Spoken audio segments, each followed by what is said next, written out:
Bien amigos, seguimos en Bahía Talks. Estamos ahora con nuestro invitado, el ex canciller Rodríguez Mackey. ¿Qué tal? Alfonso, encantado de estar en tu programa. Muchas gracias por la invitación. Miguel Ángel, la pregunta para comenzar es ¿cómo aprecias el conflicto Israel-Hamás en esa dimensión? ¿Qué es lo que ves? Y qué bueno que lo digas, Israel jamás, porque yo todavía no veo, digo todavía porque uno no sabe, pero no veo el problema, el contencioso Israel-Palestina, que es un tema mucho más amplio. Este se circunscribe a un grupo terrorista como es el Hamas. Lo veo muy complicado y lo veo complicado pensando en vidas humanas. Es decir, ya los que han muerto, israelíes como palestinos en la franja de Gaza, es un número exorbitante y tenemos que cuantificarlo porque también eso es relevante en términos de poder y de relaciones internacionales.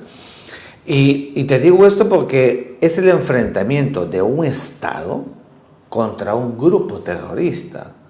Las reglas no son iguales porque mientras el Estado tiene el convenio de Ginebra o los convenios de Ginebra, tiene que cumplir protocolos, tiene que cumplir reglas del derecho internacional, al Hamas no le importa nada de eso.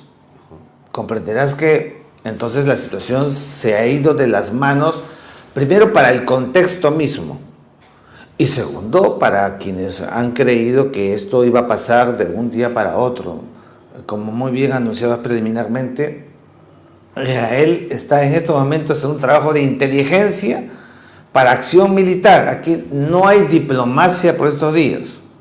Y por eso has visto que el bombardeo hace poco en Damasco seguramente obedece a que ya Israel y su trabajo de inteligencia habría articulado, ¿no es cierto?, esta suerte de concatenación, de telaraña que se ha ido creando a partir de un Hamas que tiene existencia en la franja de Gaza hace más de 20 años y con un apoyo exógeno, en este caso, de Irán, y sabe Dios también ahora que estamos viendo, y con más medida, por parte de Siria, y qué sé yo.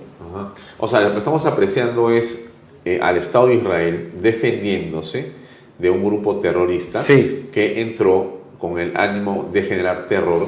A Por ver, la forma clásica en que el terrorismo actúa en el mundo. mira, sí, yo no veo ninguna diferencia entre el Hamas y el Estado Islámico de Irak y el Levante, por ejemplo. Te acordarás cómo cortaban cabezas y todas las cosas que hacían hace unos años y todo lo que cundió en Europa.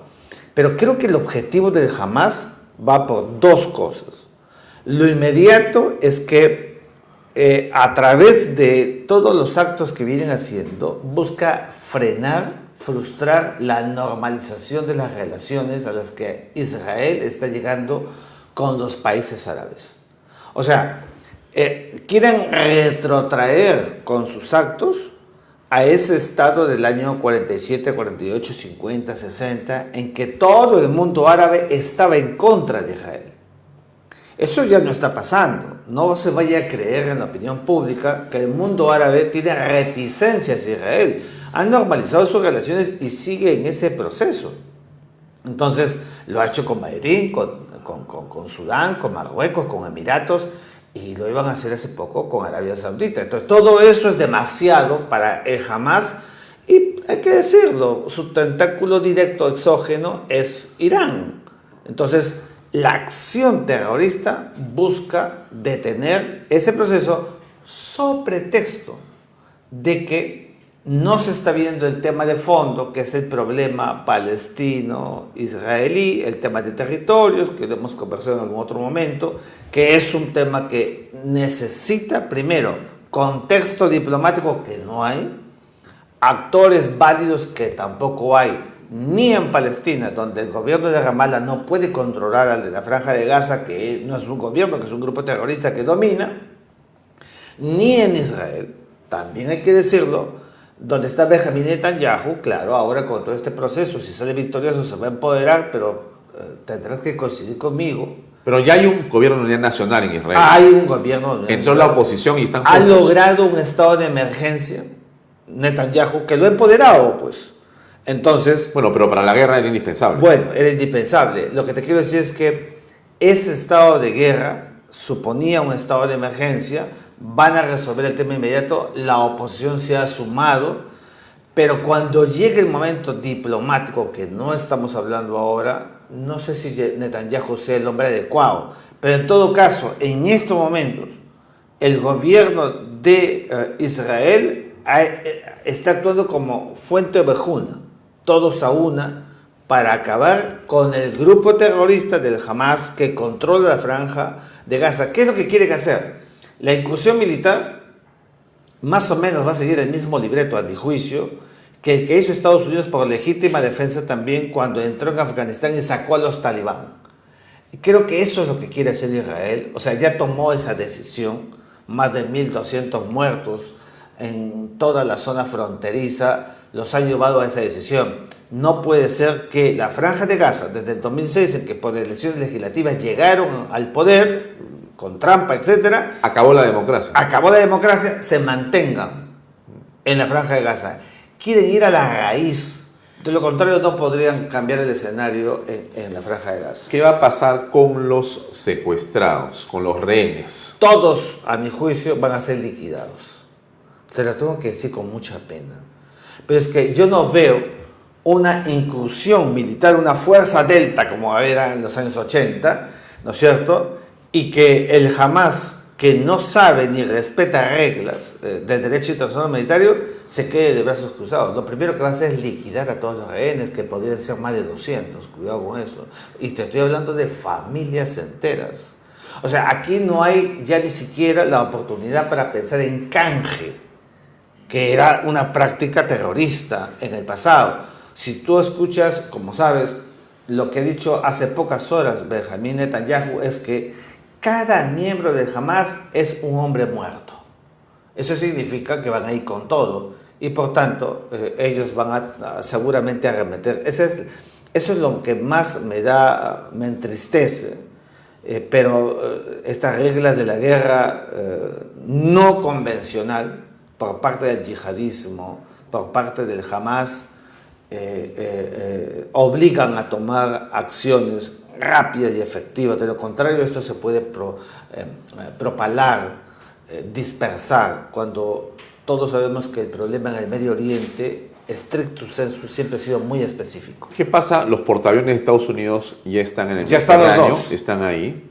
Por lo menos el Gerald Ford está listo y entiendo que el Eisenhower, si no me equivoco, está llegando. Está llegando en las próximas horas. Bien, entonces tienes una fuerza de operaciones muy importante, con decenas de aviones de última generación, A ver, esperando, no actuando, esperando. yo tengo mis Es un dudas. respaldo a Israel. Sin duda, el respaldo de Israel en estos momentos con dos portaaviones, uno que llegó, el otro por llegar, es eminentemente disuasivo. Tengo mis serias dudas de que vayan a ingresar a operar, porque eso significaría por primera vez en la historia de las relaciones internacionales entre Israel y los palestinos que Estados Unidos ingresa. Nunca lo ha hecho. Yo creo que es disuasivo. Vamos, ahora nada se sabe, pero comprenderás que si Estados Unidos lo hace, lo más probable es que Irán vaya a reaccionar. Entonces allí sí podríamos hablar de una cuadrícula mucho mayor, si acaso puede hacerse más extensivo, con lo cual entonces estaríamos hablando de otro libreto, como por ejemplo, que ya no sea Rusia y Ucrania lo que creíamos al inicio de una tercera guerra mundial, sino sea el propio Medio Oriente, conflictual por antonomasia en tantos años. Yo me sigo resistiendo a ello porque siempre ha estado circunscrito única y exclusivamente al espacio israelo-palestino. ¿Qué implicancias tiene esto con respecto del Perú y la región? A ver, aquí hemos apreciado pronunciamientos de Colombia, de Venezuela, de México, Chile tibio a través de sus presidentes, Sí. pero en muchos de estos casos apoyan resueltamente la posición de Hamas, indirectamente de Hamas Eso, supuestamente del pueblo palestino. Y primero, yo te lo digo ahora como ex canciller del Perú, me produce una condena total que países de nuestra región no hayan tenido un ápice para criminalizar lo que hemos visto con las vidas humanas que una carnicería llevada adelante por el Hamas se ha hecho. Hay que tener sensibilidad y hay que tener equilibrio. Entonces no hemos visto un acto de ponderación, más allá de que sean gobiernos de izquierda, yo no soy prejuicioso por la izquierda o la derecha, pero no hemos visto eso. Y segundo, hay un riesgo mayor que me preocupa, Alfonso, y es que ya todos sabemos que Venezuela es una suerte de puerta abierta para los grupos yihadistas. Las relaciones entre Venezuela con Irán han progresado en todo el tiempo del chavismo y hace muy poco, acuérdate, el acuerdo al que ha llegado Irán con Bolivia. Quería llegar a ese punto. Cuidado Entonces, con eso. aquí hay un asunto bastante más delicado para nuestro continente, para nuestro país y los intereses peruanos en el mundo en general, y es el hecho de que existe claramente una política expansiva de Irán que pasa por acuerdos políticos concretos con Bolivia y que al final están ya en el Perú, los iraníes. Y aquí esto es violencia, esto es terrorismo de una escala mucho mayor. Mucho mayor. Yo me alegro de que tú, que eres tan acucioso, mires geopolíticamente con este olfato que tienes, porque efectivamente América del Sur, uno hubiera pues estar al otro lado del mundo y todo el mundo está razonando qué tenemos que hacer con las guerras al otro lado. Perdón, ya tenemos en nuestro espacio geopolítico la amenaza terrorista. Por tanto, ¿dónde está la política de Estado sobre terrorismo? No solamente endógeno, que es Sendero Luminoso, de MRTA y demás. No. El terrorismo exógeno, que mira otras áreas donde evidentemente seguir surtiendo todo lo que ya hemos visto en el espacio territorial del Medio Oriente. Cancillería, de tu punto de vista, ¿cómo se ha manifestado en relación a este conflicto? ¿Bien? No, yo creo que a la mitad de todo. Porque primero, es verdad que se ha condenado los sucesos, ¿no es cierto? Pero no solamente eso. La Cancillería peruana en el tema de Israel con Palestina, déjame decírtelo, que ha tenido mucho protagonismo. Arturo García Salazar, que fue canciller del Perú, embajador, integró la comisión de Hunscott en 1947, que fue hasta la Palestina, que dio luego origen a la resolución 181. ¿No es cierto? ¿Cuál es la 181? La 181 fue la resolución de las Naciones Unidas que permitió la partición en dos estados, Israel y Palestina. Israel aceptó y Palestina no aceptó. Le hicieron la guerra a Israel el mismo día que acababa el mandato británico. Y luego, en los tiempos siguientes, Víctor Andrés Belaúnde y Javier Pérez de Cuellar con enorme protagonismo. Fuimos a Yom Kippur con un batallón Perú. O sea, no es ajeno para nosotros el Medio Oriente. ¿Qué es lo que te quiero decir? Que el Perú no es un país pues, del primer mundo, y eso qué importa. Tenemos una diplomacia con trayectoria como para poder meter en verdad nuestra posición y generar algún tipo de posicionamiento internacional, porque eso se debe hacer. ¿Lo está haciendo? No, pero para nada. Y lo segundo, ¿Lo entiende la presidenta Boluarte? creo que no, porque está de viaje. Y si Pero está ella de ve al viaje, Papa. Bueno, no lo entiende, porque si lo entendiera la presidenta, cuya canciller menos entiende incluso, y eso me da más pena, no se hubieran ido mirando los muertos peruanos en el Medio Oriente. Cuidado, con muertos se retorna inmediatamente, se detiene un viaje. Mira, acaba de morir Jean-Pietri, el comandante general de la Marina, en otro escenario, pero para que la reacción, dejó a todos los jóvenes que están en el viaje, que llevan adelante por el mundo entero, y vino a despedir al héroe nacional. ¿No? Tenemos que tener mucho cuidado. Entonces, frente a peruanos que en estos momentos, mientras tú y yo conversamos, siguen en la incertidumbre, la canciller debió decirle a la presidenta, tenemos que volver al Perú. Pero ha dicho que ha mandado el avión presidencial, es una medida para muchos oportunista o finalmente efectista. Yo no sé, yo creo que aquí es impectore la presencia de la jefa de Estado y de la canciller para pilotear directamente lo que le está pasando a peruanos, mira las familias, la incertidumbre. Yo recibo hasta llamadas por teléfono que me están comentando este asunto, y creo que la política exterior no es solamente una política exterior del salón, sino también de la práctica, y hay que mirarla con los connacionales como se debe atender. Hay que cambiar la visión de la política exterior en nuestros consulados, en los peruanos en el exterior, que no hemos tenido realmente una tradición en atenderlos como se merece. Evo Morales, Bolivia, su relación con Irán, ¿es un peligro para el país o no pasa nada? Totalmente. Evo Morales ya ha intentado, cuando por el UNASUR, subvertir el sur del Perú. Evo Morales quiere llegar como sea al poder otra vez en Bolivia, y si para eso se asocia con espacios exógenos y con esta suerte de región y de nación aymara que él está creando, en verdad nosotros deberíamos tener una mirada objetiva en términos de política exterior, de seguridad y defensa en el sur. Tenemos que volver a nuestra política exterior, política de Estado en términos de seguridad y defensa, que no lo estamos viendo. Pero ¿existe la conciencia del peligro de Evo Morales y su visión separatista de la zona sur? Mi impresión es que no.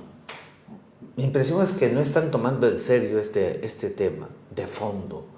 Y tenemos a Bolivia de costado. Ese acuerdo, yo digo, se han sentado en la mesa con muchos cafés a debatir, a conversar, a mirar el trasfondo de ese acuerdo iraní-boliviano. Te doy lo que quieras, que no han hecho nada, porque no se mira la política exterior con la profundidad como se miraba antes, cuando en la Cancillería nos sentábamos. Yo era un muchacho y miraba a los grandes actores, a los viejos, las vacas sagradas de Toquetagle, detenidamente qué iba pasando en el mundo en aquella época era de Guerra Fría. Y así tiene que volverse ese plano, pero hay una mirada muy superficial de lo que está pasando en el mundo, y por eso es que la presidenta viaja y la canciller no ha sido capaz de decirle: presidenta, no están las condiciones ético-morales y de Estado para hacer un viaje al Vaticano y a Europa, mientras el mundo está viviendo dos conflagraciones bélicas específicas. Eso no puede ser, porque además directamente relacionadas con el Perú. Ahora, operativamente, llevar un avión en este momento a Israel y la zona de guerra es, yo no sé si, ¿qué opinarás tú? Me parece impráctico, pero me parece irresponsable y peligrosísimo. Mira, lo dije temprano. Dije, yo no entiendo qué sentido tiene enviar un avión. No puede llegar, además. No, pero no llegas, nada. Yo estaba en la zona, conozco el lugar. Es dificilísimo. Aquí lo que se tiene que viabilizar. ¿Y tú has ido sin guerra? Sí, bueno, era en plena intifada, cuidado, que era también una suerte de guerra, pero sin las dimensiones de hoy. Pero te advierto. Claro, han volado el aeropuerto de Damasco y otros más. Y más razón entonces para que no enviemos nada, más bien busquemos que se hagan trabajos sincronizados, y en eso nuestra diplomacia es buena, sino que la instrucción política es donde está el problema, y la instrucción política sale Toquetagle, hay que decirlo, y eso está fallando. Pero ¿cómo no va a fallar si están en Europa y el asunto se tiene que ventilar directamente? Entonces, los formatos no han sido los adecuados como para poder buscar que esas familias consigan que sus seres queridos puedan salir de la zona altamente peligrosa en la que se encuentran. ¿La foto del Papa no lo vale todo? No, yo creo que al Papa su lugar, y yo creo que no es el momento para ese tipo de reflexión. Tenemos que mirar que la misericordia de Dios pasa por una acción directa sobre más bien los que necesitan el apoyo directo. Ese es el sentido de la Biblia, del Evangelio. Entonces, ¿de qué sentido tiene ir a la misa y rezar y mirar que afuera están padeciendo? Eso hay que tener mucho cuidado, y hay que buscar el sentido y la oportunidad hasta para la oración. ¿Qué pasa con China? China en este momento en el Perú tiene una de las inversiones en América Latina más importantes, que es el puerto de Chancay. Ese puerto de Chancay, terminado y inaugurado, entiendo yo, el próximo año, creo que en diciembre o en noviembre, va a convertir al Perú en un polo de desarrollo de enorme importancia. Va a dejar a Chile en un lugar secundario o terciario, y en otros puertos de América Latina también. Y sobre todo adquiere una potencia por Brasil y su soya, que podría, a través de un tren que entiendo podría financiar China perfectamente, convertir realmente en un canal de Panamá este espacio, digamos, de Chancay que es providencial. Realmente parece que nuevamente Dios parece chancayano, ya no solamente peruano. ¿Qué piensas al respecto? Mira, te digo una cosa, sería mezquino decir que Chancay no va a ser bueno para el Perú. Cuidado, geopolíticamente nos va a poner en una posición realmente expectante, pero no olvidemos que Chancay forma parte de lo que Henry Kissinger decía marco de influencia de Estados Unidos. Bastante China, cuidado. Yo creo que todo está bien, miremos las cosas con mucho equilibrio. Busquemos más bien que el Perú tenga en su mirada sobre Chancay una mirada más multilateralizada y no solamente China, China, China. Tenemos que tener equilibrio. Creo que Chancay está en la mirada de Estados Unidos, que no va a gustar a Estados Unidos que en sus narices de influencia geopolítica se levante un puerto, un megapuerto hecho por chinos. ¿Te imaginarías que sea un espacio de alguna manera que favorezca a la Armada China en algún momento? ¿Podría ese ser un riesgo? Bueno, siempre va a ser un riesgo para cualquier país que tenga estas probidades y estas providencias que va a tener el Perú, que armadas exógenas lleguen a nuestros espacios. Sí, y hay que tener mucho cuidado. Por eso es que yo vengo diciendo que ese acuerdo que se va a hacer, que se ha hecho, etcétera, con los chinos, pues hay que mirarlo bien. No digo que vamos a frustrarlo, detenerlo o ponerle una piedra en el zapato. No. Pero tenemos que tener muy claro cuál es el sentido del megapuerto, qué cosa es lo que nos va a dar, qué es lo que vamos a conseguir con el megapuerto, ser consciente de lo que le va a significar al Perú en términos de su relacionamiento internacional, pero sin descuidarnos de otros vectores como, repito, Estados Unidos de América. Estamos en su marco de influencia y los chinos lo saben. ¿Tú no crees que Chile puede estar interesado geopolíticamente en frustrar? Bueno, ya lo está. Si tú miras la literatura chilena de los últimos tiempos, a los marinos, a los militares y a otros geopolíticos. Empresarios, todos están asustados. Están los videos en todas partes. Claro, están preocupados. Por eso, no están echando ellos un poco de caldo ahí para que esto justamente se pueda detener inclusive. Sí, no sé si lo van a conseguir, pero sí. Y cuidado, y voy a hablar en voz alta como profesor universitario. Muy bien. ¿Ya?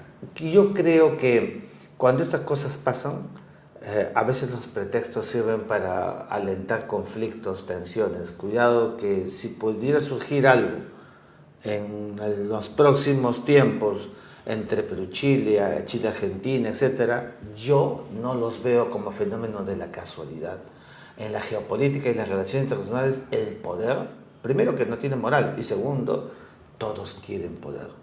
Y cuando todos quieren poder, surge la pugna. ¿Qué es lo que estás viendo en Rusia con Ucrania, en el Medio Oriente? Ya, pero a ver, me estás hablando un poco en clave, no te entiendo. ¿Qué tiene que ver lo que me estás diciendo con el puerto de Chancay y Chile y la relación con los otros países? Lo que te quiero decir es que si el Perú se lanza al sistema internacional con un megapuerto que va a ser explosivamente maravilloso económicamente, van a querer ponerle zancadillas, y las zancadillas, todos los óbices que van a surgir no van a ser casuales y se pueden inventar o acrecentar cosas para justamente frustrar, detener. Eso es lo que te quiero decir, y eso es muy propio de las relaciones internacionales. En otras palabras, yo no podría imaginar de brazos cruzados a Chile, Argentina, etcétera, ¿no es cierto?, ante una prosperidad geopolítica peruana, ni siquiera del norte. Algo puede pasar, uno no lo sabe. Eso es propio de las pugnas por el poder. Quien tiene poder, no es que los demás van a aplaudir, sigue teniendo más poder. Eso no existe en las relaciones internacionales, Alfonso. Tenemos que ser claros, objetivos. Para eso tenemos que ser contingentes, prepararnos, establecer nuestras mejores relaciones con Chile, con otros países. Te hago la siguiente pregunta. Efectivamente, hay 1.300 millones de dólares de inversión. Esto sube creo que a 3.000 y pico más cuando termine toda la inversión planificada por los chinos. Convierte sin duda esto en un megaproyecto espectacular. La pregunta es, Estados Unidos pone sus objeciones a través de comentarios que reproduce Wall Street Journal y demás diarios y medios. La pregunta es, ¿y por qué no viene Estados Unidos a invertir al Perú? Por ejemplo, en en la ciudad puerto, ya no hablo del megapuerto de Chancay, sino la ciudad puerto, en este momento no tiene, mira, no tiene un plan de desarrollo urbano. O sea, Chancay es más grande que San Juan del Lurigancho. Sí. Mientras que San Juan del Lurigancho tiene 1.200.000 habitantes, Chancay tiene 60.000. Y todo es desierto. La gran diferencia... ¿Por qué no se invierte ahí? Bueno, la gran diferencia entre Estados Unidos y China es que Estados Unidos sí, yo acabo de llegar de Nueva York y demostraba a mis hijas otra vez los enormes edificios que hay y toda esta estructura, porque saben planificar. Los chinos son depredadores, no les gusta que les diga, pero son depredadores del sistema internacional, donde llegan, levantan, pero pensando solamente en sacar minerales, sacar todo, llevarlo para China, pero no en acrecentar, no en forjar esta Ya, visión. con mayor razón, pues. ¿Y Estados Unidos por qué no toma pero la ciudad puerto? Bueno, porque yo creo que Estados Unidos, ya esa es una debilidad que ha tenido en los últimos años. Nunca he mirado. Solamente como patio trasero. Claro. Y ese es un problema para Estados Unidos, que se están dando cuenta ahora. Entonces sueltan de a poco. ¿Por qué crees que la interceptación que se ha hecho, la interdicción que esperamos que sea total, no solamente es aérea y hasta la mitad, con lo cual no se puede hacer efectivo las interceptaciones de verdad contra el narcotráfico? Porque Estados Unidos va soltando de a pocos, mirando los actos reactivos de un Ya, Perú. pero vamos a ver. Estados De Unidos... un Perú que es muy complejo. Tú decías hace un instante, ¿por qué Perú no es la apuesta verdadera de Estados Unidos? Te lo voy a decir de otra manera. Nosotros, nos guste o no nos guste, somos un país lindo, precioso, lo que quieras, pero no somos estructuralmente un país de garantías, como para, digamos, decir que en el tiempo vamos a acrecentar una visión uniforme. Por eso le explicaba a alguien, ¿por qué crees que los chilenos sí tienen ingreso directo a Estados Unidos sin visa y nosotros tendremos que pasar por muchos filtros? Porque estructuralmente no somos todavía la garantía que Estados Unidos mira en países como los de América del Sur. Pero ahí también tú te das cuenta que Chile era, yo creo que Chile ya no sigue siendo ese orden o esa confianza o esa seguridad, porque el gobierno de Boric, sí, por lo menos te deja varias preguntas. Yo creo que es el gobierno de Boric. Cuidado, la izquierda chilena, desde que salió el gobierno de Augusto Pinochet Ugarte, Edwin, Eduardo Frei, Ricardo Lagos, Michelle Bachelet, han sido gobiernos que han tenido una línea que no se ha diferenciado de la derecha en una línea de Estado. Porque la derecha le puso los rieles y no podían moverse. Ahí está. Pero eso, digamos, es un proceso garantista. El gobierno de Boris es un gobierno de punto de quiebre, pero que, digamos, ha empezado a partir del golpe que han tenido por la frustración de la Constitución chilena a mirar bien cómo se debe gobernar un país que tiene una relación estratégica con Estados Unidos. ¿Quién está mirando eso? ¿El pueblo chileno o el gobierno chileno? Yo creo que el gobierno ahora está tratando de sintonizar con el chicotazo que le ha dado el pueblo, negando esa constitución que era prácticamente un desastre, mirando los intereses históricos de Chile en el sistema internacional. Esa constitución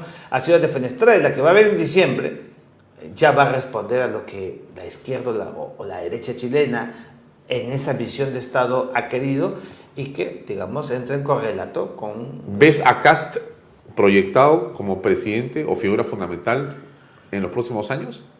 No te puedo decir eso todavía porque en verdad estamos viendo que todo está tan alborotado, pero sí creo que van a haber algunos cambios cualitativos en lo inmediato.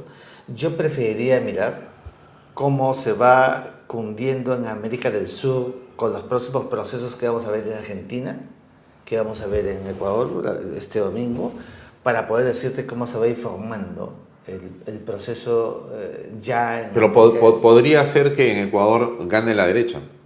Ah, claro. Nebot puede ser. Mira, con más de 10 puntos que le lleva a la candidata del correísmo... Sería una sorpresa, ¿no? En parte sí.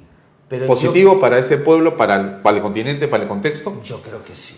Importante. Yo creo que sí. Yo creo que Ecuador es un país que desde que dolarizó su economía estaba caminando muy bien y el correísmo le produjo un sobresalto nefasto al país.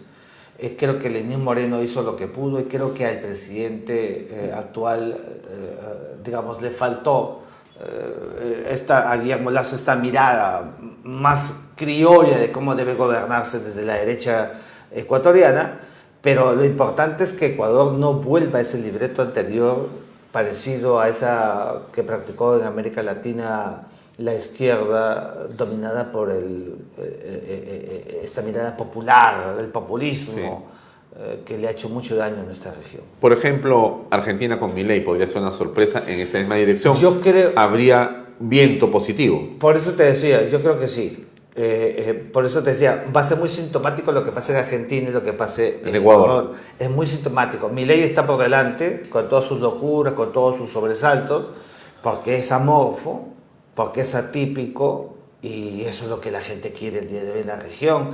Todos los formatos tradicionales están poniéndose a un costado, y ahí, cuidado que podría hablarse con Milei o con Nebot, un nuevo ciclo, esto que las relaciones internacionales va girando, de izquierda va a pasar a la derecha, no te digo que va a volver a la izquierda, pero es una cosa cíclica que siempre ha pasado en la sociedad internacional. Ya, pero a ver, hay, digamos, en los gobiernos, miradas que se pueden llamar de Estado, como tú perfectamente lo entiendes, porque estás justamente en un sector donde hay visiones, insisto, de país, ¿no? De mediano y largo plazo.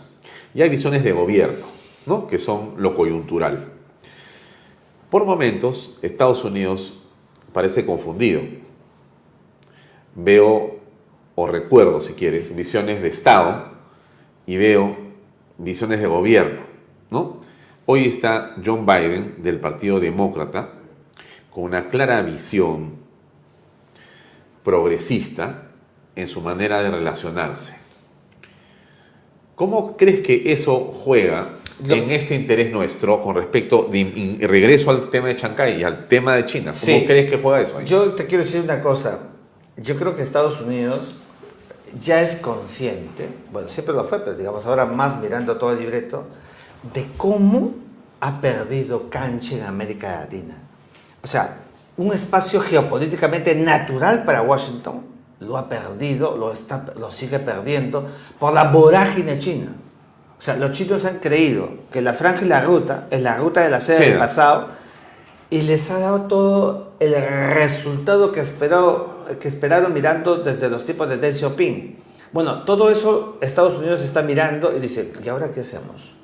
¿Cómo hacemos para recuperar el espacio? Por eso viste cómo reconocieron a Castillo en su momento, al toque, reconocieron a Boric, reconocieron al presidente Petro. O sea, no saben, dices muy bien, cuando Estados Unidos está dubitativo mirando a América del Sur, producto de que sus gobiernos de derecha, republicanos o demócratas, no han tenido en cuenta en estas últimas décadas el verdadero libreto del Estados Unidos de histórico, de siempre, ese del destino manifiesto, ese de la del poder por sobre todas las cosas, y ahí están los resultados.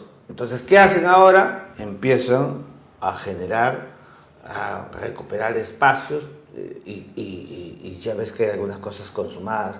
Por eso es que ahí está el puerto de Chancay, al costado. Vas a ver en el Callao a Estados Unidos de América. De una u otra forma vas a verlo cerca, porque tiene que estar pues expectante mirando cómo se va a producir este desarrollo chino. El litio, ¿qué papel juega en esto? Mucho.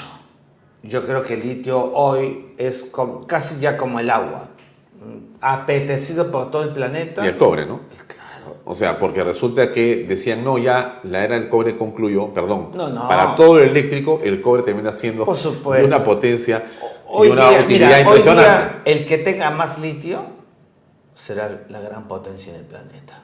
Tenemos que decirlo así.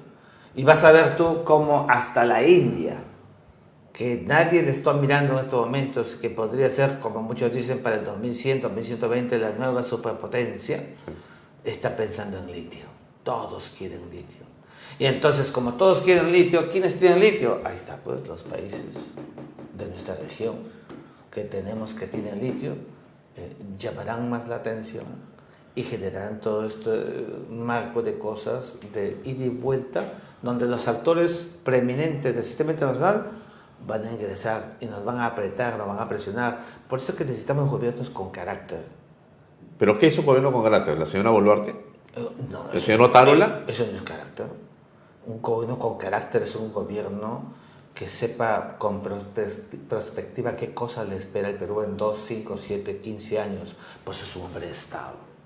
Cuando uno adopta una posición de Estado, tú lo haces pensando en el futuro. Por eso cuando corregimos el problema de los saharauis, ¿no es cierto?, con Marruecos, así es. no dijimos, esto terminó. Exactamente, pensando en perspectiva.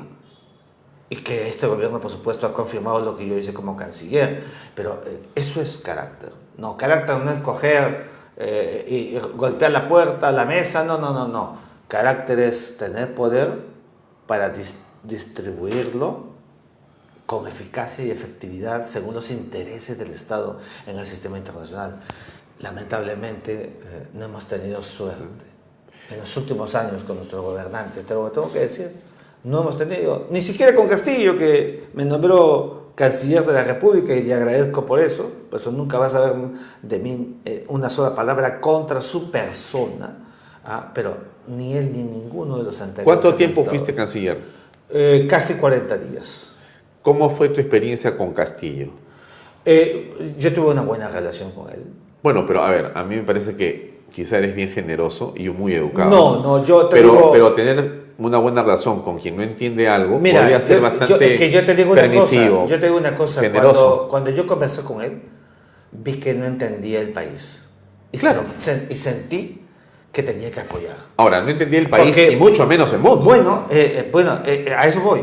Entonces, todo el mundo le decía, ¿cómo es posible que no haya gente en el Perú, no haya cuadros en el Perú? Así decían. Los medios, todos, buscaban que... ¿Cuadros para qué?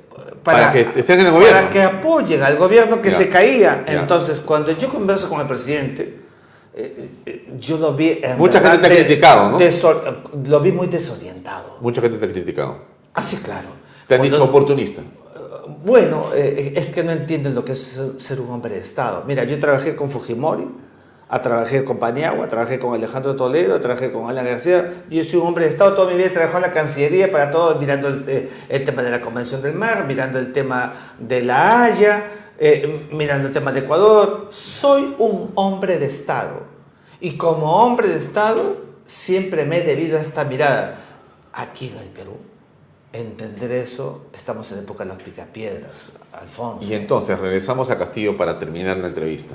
¿Cómo te fue con Pedro Castillo? Porque tú me dices que no es un hombre que entiende el Perú menos el mundo. Fue frustrante al final porque al presidente le expliqué muy claro el tema de Marruecos. ¿Él te escuchó? Me escuchó y me dijo, vamos para adelante. ¿Solo o acompañado? Solo y con su equipo, con su grupo. Ya los ministros muy bien me decían, nos habían tenido engañados en este tema.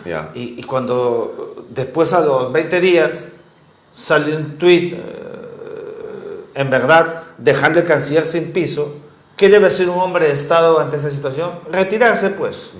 Eso fue lo que yo hice. Ajá. Yo no llegué a ser canciller por un fajín, llegué para servir al país. Eso tampoco se entiende. Perfecto, ¿Y por qué no se entiende? Porque no se lee Basadre. ¿Qué parte Basadre? Cuando Basadre nos hace ver cuando los gobernantes solamente buscan el interés y no están pensando en la perspectiva del Estado-Nación. Cuando Basadre te habla de los congelados, de los podridos, esos que no sirven para la patria, y los que queremos aportar somos tratados como piñatas. Y están los incendiarios. Y los incendiarios, los tres, congelados, incendiarios, muy bien. Y claro, somos vistos como piñatas. Entonces, mira, lo último, cuando me invitan para ser asesor de la Comisión de Defensa Nacional del Congreso. ¿Cuándo? Hace poco me invitan. ¿Quién te invitó? La congresista Patricia Chirinos, ya está. Me llama su jefa, su asesora, su coordinadora. Al día siguiente usted va a almorzar, le pide la congresista con el representante de la Conra Adenauer en el Perú, en un restaurante en San Isidro. Bueno, voy, me encuentro con la congresista y llega una señora, la graba y todo esto. En las redes te dicen de todo. Y me llama un periodista y me dice, ¿no quieres hacer sus descargos? Ninguno. ¿Por qué? Porque cuando un académico entra en política, se somete a todo lo que le puedan decir. Pero si es para decirte corrupto o para decirte que has cometido un delito, sí saldría al frente. Pero para lo otro es, yo tengo que ser receptivo y entender que la democracia también es para que todo el mundo opine o diga lo que quiera. Pero ya verás tú que eso pasa porque... ¿Te molestó esa señora? ¿Perdón? ¿Te molestó esa señora? No me molestó porque fue tan afable cuando me preguntó por la congresista. Ahorita vienes, habrá ido de servicio, qué sé yo. Pero lo que yo te quiero decir es que no entendemos en el Perú lo que es verdaderamente la política. Y los académicos entramos y salimos de ella con el único sentido de servir a la patria. Y los otros se aprovechan. Hay unos periodistas que, por supuesto, son muy poquitos, Alfonso, te cuento, que se aprovechan y cambian todo el conjunto de vectores del conocimiento, de la verdad, le dan vuelta con solamente querer rating. El tema de la Conmema, por ejemplo, se vende la patria, nos quieren reducir las 200 millas, cuando todos sabemos que eso jamás lo permitiríamos, lo que hemos venido bregando y luchando por el sentido histórico de lo que significa nuestra soberanía del Estado, pero vende mucho el populismo que vemos en los medios, lamentablemente. ¿Ya no estás con la congresista Chirinos? No, renuncié.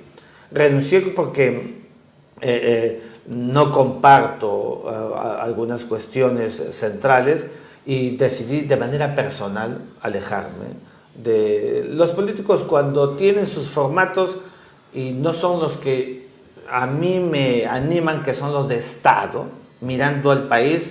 Prefiero dar un paso al costado. ¿Siento que no te das bien con ella?